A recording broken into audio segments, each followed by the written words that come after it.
It is the glory of God to conceal a matter. To search out a matter is the glory of kings.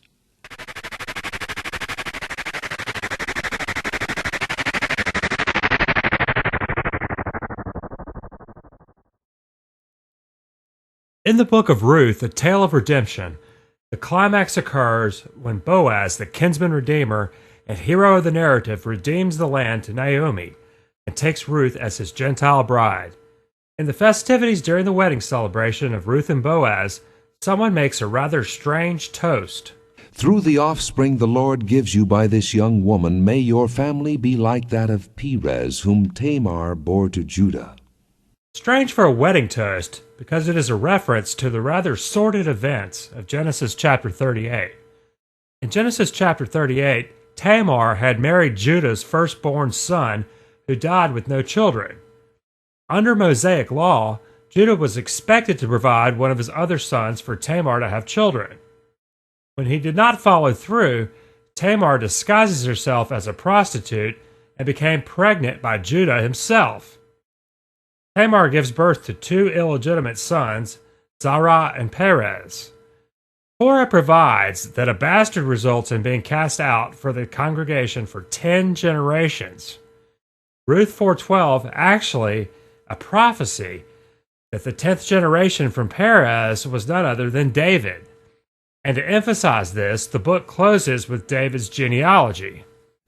This then is the family line of Perez. Perez was the father of Hezron, Hezron the father of Ram, Ram the father of Amminadab, Amminadab the father of Nahshon, Nahshon the father of Salmon, Salmon the father of Boaz, Boaz the father of Obed, Obed the father of Jesse, and Jesse the father of David. Of course, King David is a majorly significant figure in the Old Testament. There's something more, something hidden, which reveals the supernatural authorship of the Scriptures. The Torah written by Moses was written centuries before these events, and of course contained the story referred to in Genesis 38.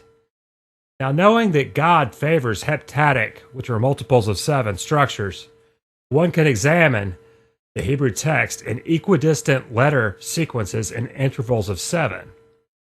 When the text of Genesis 38 is examined in skips of 49 letters, an astonishing thing is revealed.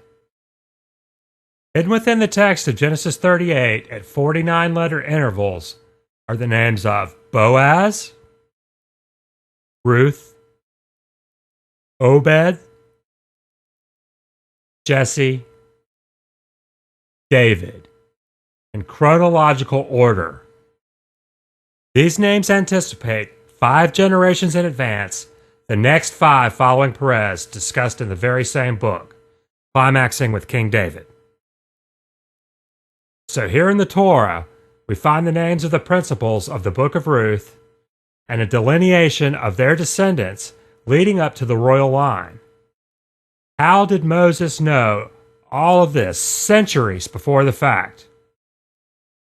The odd wedding toast, which points us back to Genesis chapter 38, which contains a hidden genealogy encoded within the text, can only lead us to conclude as further fingerprints of the Holy Spirit. Glory in the highest.